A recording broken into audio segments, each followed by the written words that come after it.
Assalamualaikum warahmatullahi wabarakatuh. Perkenalkan, nama saya Syarif Hidayatullah. Di sini saya akan mempresentasikan tentang konsep web service. Next, terisi. Di sini saya akan mempresentasikan pengertian web service, sejarah web service, penggunaan web service, fungsi web service, arsitektur web service, perusahaan yang menerapkan web service, perusahaan pengusir web service, yang terakhir ada keuntungan dan kelemahan. Next, pengertian web service. Web service adalah sekumpulan data atau aplikasi atau sistem dengan data pada database atau bagian dari perangkat lunak atau sistem yang dapat diakses oleh berbagai panci atau alat. Perbedaan antara web service dengan web pada umumnya adalah interaksi berada pada interaksi yang diberikan. URL pada web service biasanya mengandung kumpulan informasi, perintah, konfigurasi atau sintaks yang berguna membangun sebuah fungsi-fungsi tertentu pada aplikasi. Web service bisa diartikan sebagai sebuah metode dalam pertukaran data, tidak memperhatikan di mana sebuah database ditempatkan dan di platform apa data itu dipakai atau dikonsumsi. Web service dapat menunjang interoperabilitas sehingga mampu menyediakan web service sebagai sebuah jembatan dalam menghubungkan berbagai sistem. Next, sejarah web service. Web diperkenalkan pada tahun 1990 oleh tim Berners-Lee dan terjadi perkembangan yang luar biasa dengan dorongan yang terjadi dalam kelahiran web science oleh pergerakan generasi web 1.0 sampai web 3.0. Generasi web ada 3, antaranya web 1.0, web 2.0, dan web 3.0. Next, web 1.0, web yang pertama kali dilahirkan atau digunakan dalam sistem World Wide Web dan bersifat personal sebagai www itu sendiri. Ciri-ciri: merupakan halaman web yang statis, berfungsi untuk menampilkan saja. Halaman masih memiliki desain HTML murni yang memungkinkan orang-orang melihat atau mengakses tanpa adanya tampilan. Hanya menyediakan tampilan buku tamu online tetapi tidak memiliki reaksi intens. Masih menggunakan form yang dikirim lewat mail sehingga hanya komunikasi satu arah. Next, ada web 2.0. Istilah ini dicetuskan pertama kali oleh O'Reilly Media pada tahun 2003 dan dipopulerkan pertama kali pada konferensi web 2.0 pada tahun 2004. Prinsip-prinsip dari web 2.0 antara lain: yang pertama, web sebagai platform, data sebagai pengendali utama. Ketiga, efek dengan diciptakan oleh arsitektur partisipasi. Keempat, model bisnis yang ringan yang dikembangkan dengan gabungan misi dan layanan. Kelima, mudah digunakan dan diadopsi oleh user. Keenam, akhir dari siklus peluncuran release cycle perangkat lunak virtual beta. Lalu ada titik web 2.0. Yang pertama, CSS cascading interaksi. Yang kedua, aplikasi rich internet berbasis Ajax, markup HTML, sindikasi dan agregasi data menggunakan RSS atau atom. 5. URL yang valid. 6. Taksonomis. 7. Aplikasi wiki pada sebagian atau seluruh website. Terakhir, XML web service. Yang terakhir ada web 3.0. Web 3.0 adalah layanan internet generasi ketiga berbasis web.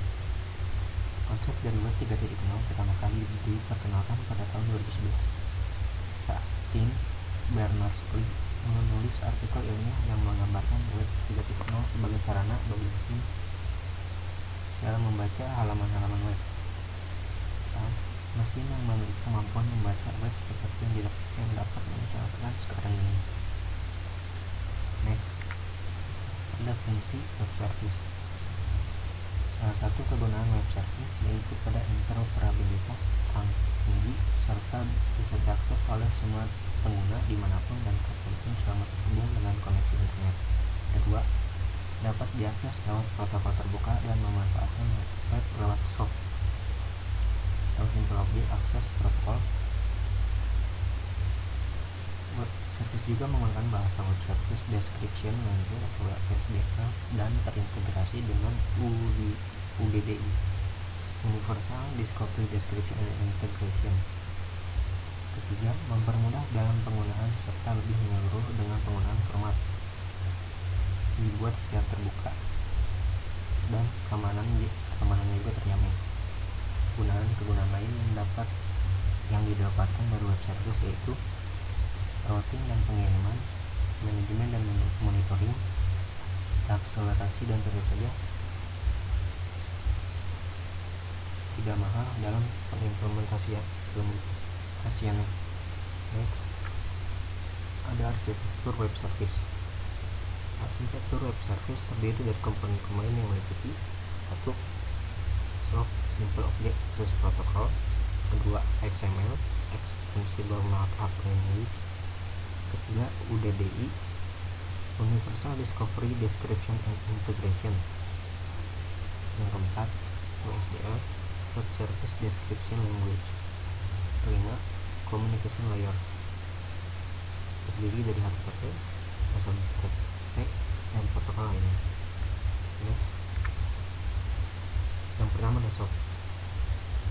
SOAP merupakan sebuah protokol yang bertindak sebagai penyedia layanan paket pesan dalam lingkup terdistribusi dengan menggunakan XLM.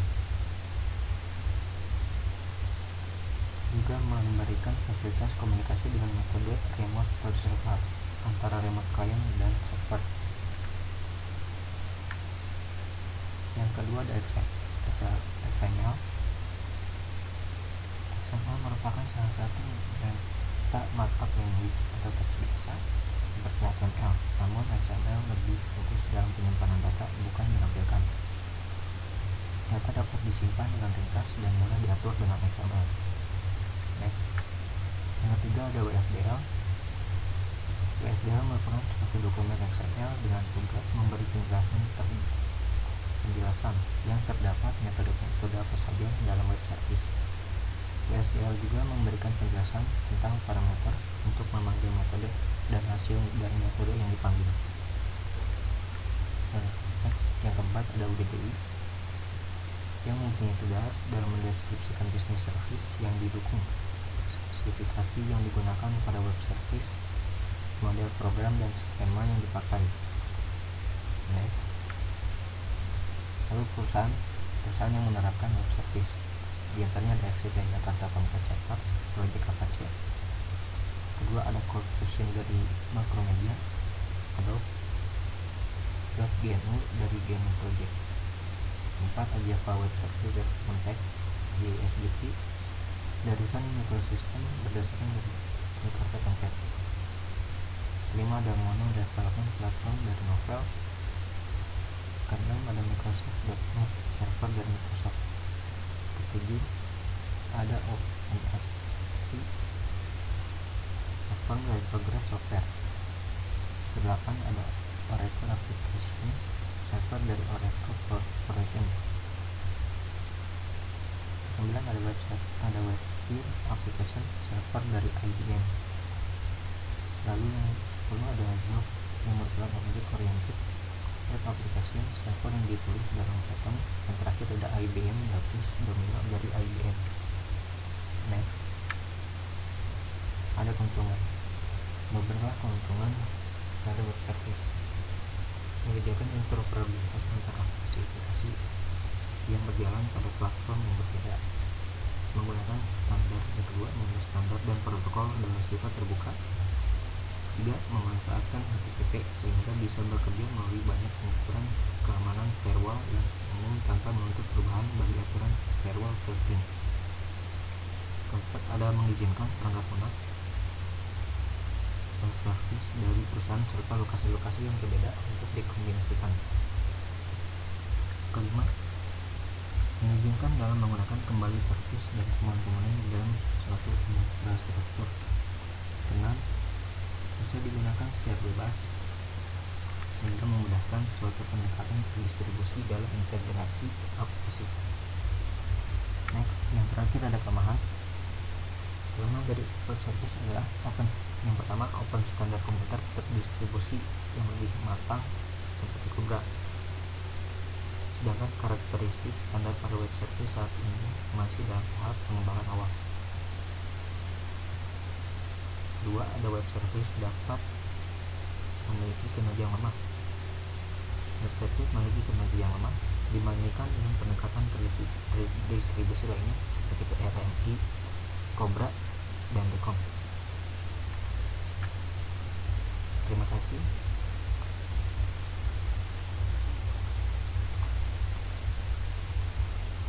Mohon maaf bila ada kesalahan dalam tutur kata. Mohon dimaafkan. Terima kasih. Wassalamualaikum warahmatullahi wabarakatuh.